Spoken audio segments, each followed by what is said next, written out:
હાલો friend, સ્વાગત છે મારા કિચનમાં। આજે આપણે બનાવીશું ફરાળી લોટના ફરાળી ઢોકળા, એને સાથે બનાવીશું ફરાળી ચટપટી ચટણી। આજે હું તમારી સાથે એવી ટિપ્સ શેર કરવાની છું કે તમે જો પહેલી જ વાર ઢોકળા બનાવતા હશો તો પણ તમારા ઢોકળા પોચા રૂ જેવા જ પરફેક્ટ બનશે।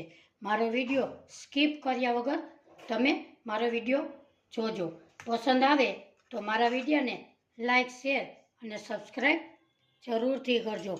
બન્યા છે ને આપણા પોચા રૂ જેવા ઢોકળા। તો આજની મારી રેસીપી એક લાઈક ને એક સબસ્ક્રાઈબ જરૂરથી કરજો। અહીંયા આપણે સૌપ્રથમ એનું માપ જોઈ લઈએ ફરાળી ઢોકળાનું। એક વાટકો આપણે સાંબો એટલે મોરૈયો લીધો છે, એના ચોથા ભાગના આપણે સાબુદાણા લીધા છે। તો સૌપ્રથમ મેં ચોથા ભાગના અહીંયા સાબુદાણા લીધા છે, એને આપણે બારીક એવા પીસી લેશું।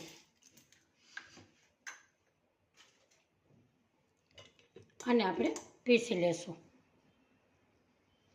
અહીંયા આપણે સાબુદાણા દરદરા એવા પીસા છે, એમાં આપણે નાખીશું સાંબો। એને આપણે 1 કપ સાંબો લીધો છે, ચોથા ભાગના સાબુદાણા લીધા છે, એને પણ આપણે સાથે પીસી લેશું।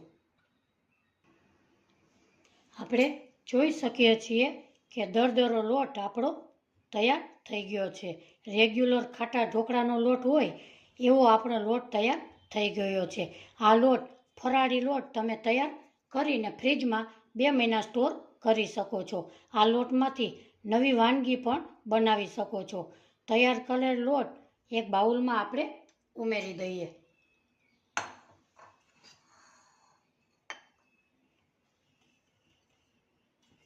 આમાં આપણે 1 કપ દહીં નાખીશું।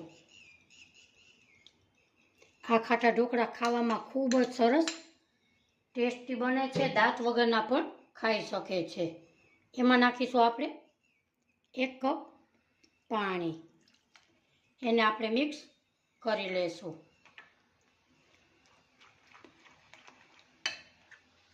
એમાં નાખીશું આપણે સ્વાદ પ્રમાણે મીઠું, આદુ મરચાંની પેસ્ટ।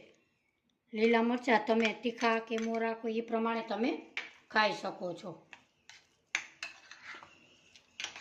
આવી રીતે એકદમ મિક્સ કરી એને 10 થી 15 મિનિટ આપણે રેસ્ટ આપીશું, એટલે આપણો સાંબો છે એ એકદમ સરસ ફૂલાય અને એકદમ સરસ થઈ જાય છે। હવે આપણે ચટણીની તૈયારી કરી લઈએ।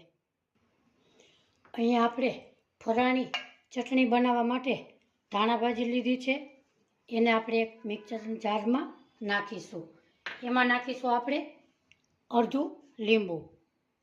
તમે ખાટો કે એવો તમે ટેસ્ટ તમારા મુજબ તમે કરી શકો છો। સ્વાદ પ્રમાણે મીઠું,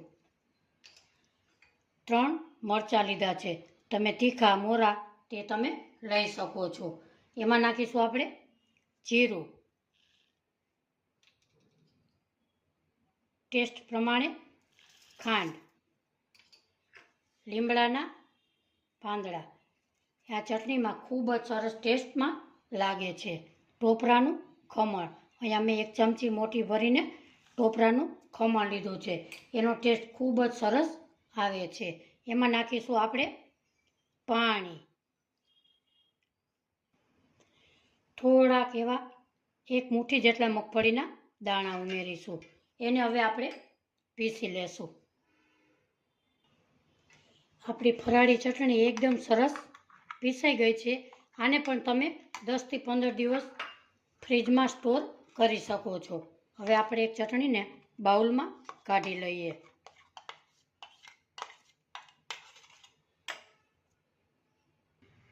આપણી ફરાળી ચટણી એકદમ સરસ બની છે। હવે આપણે એને માથે વઘાર કરીશું। અહીંયા આપણે તેલ ગરમ કરેલું છે, એમાં નાખીશું 1 ચમચી જીરું અને લીમડાના પાન, એને આપણે ચટણીમાં ઉમેરી દઈશું અને ચટણીમાં આપણે મિક્સ કરી લેશું। આપણી ફરાળી ઢોકળા સાથે ખવાય એવી ચટણી એકદમ સરસ તૈયાર થઈ ગઈ છે. ચટણીને આપણે હવે એક સાઈડમાં રાખીશું. અહીંયા આપણે જોઈ લઈએ કે આપણું બેટર એકદમ સરસ ફૂલાય અને એકદમ સરસ થઈ ગયું છે. આપણે આવી રીતે બેટરને રાખીશું. એમાં આપણે ઢોકળાને સોફ્ટ બનાવવા માટે 2 ચમચી આપણે તેલ ઉમેરીશું. એને પણ આપણે મિક્સ કરી લઈએ. આપણું તેલ એકદમ સરસ મિક્સ થઈ ગયું છે. ગેસ ઉપર પાણી ગરમ કરવા આપણે મૂકી દીધેલું છે. આપણે સાઈડમાં રાખીશું અને એક થાળીમાં આપણે તેલ લગાડી લઈએ. આવી રીતે. હવે આપણે બેટરમાં ઈનો નાખીશું. ઈનો તમે કોઈ પણ ઉપયોગ કરી શકો છો. 1 ચમચી આપણે ઈનો નાખીશું. એને આપણે એકદમ સરસ આવી રીતે મિક્સ કરી લઈએ.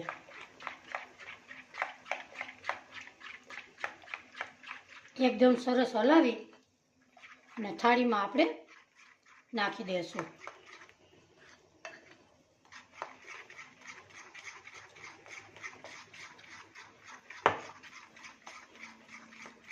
હવે આપણે થાળીમાં નાખી દઈએ.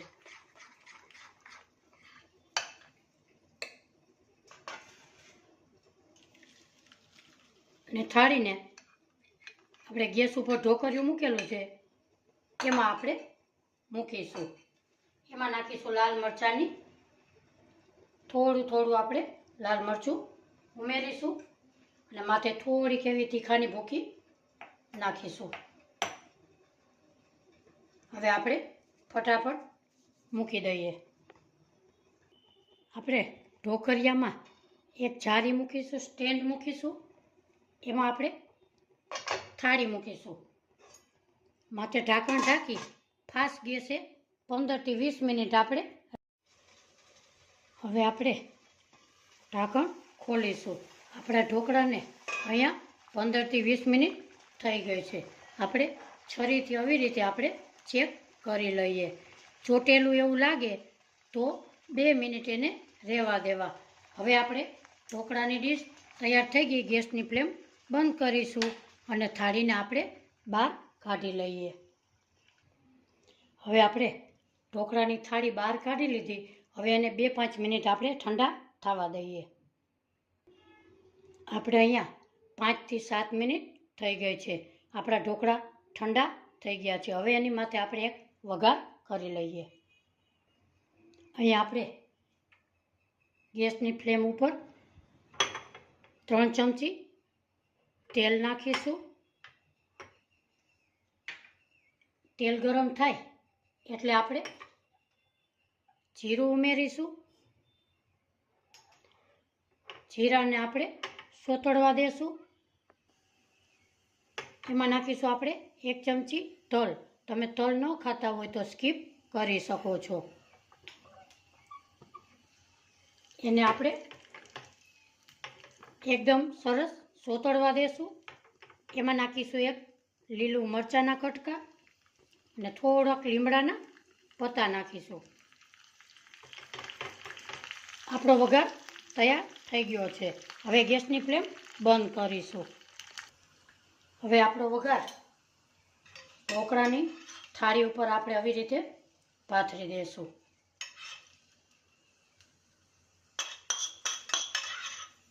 આ ઢોકળા ખાવામાં ખૂબ જ સરસ ફરાળી ઢોકળા બને છે. તમે જ્યારે તહેવાર રહ્યો છો ત્યારે તમે આ ઢોકળાની રેસીપી બનાવી શકો છો.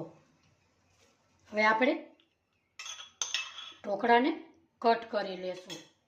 તમે ઢોકળા તમારા પસંદગી મુજબ તમે કટ કરી શકો છો. આપણે અહીંયા ટ્રાયંગલમાં કટ કરી લઈએ.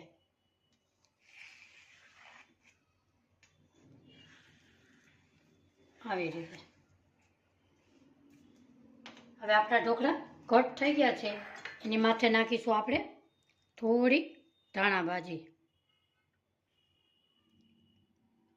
અને માથે ટોપરાનું ખમણ પણ નાખીશું.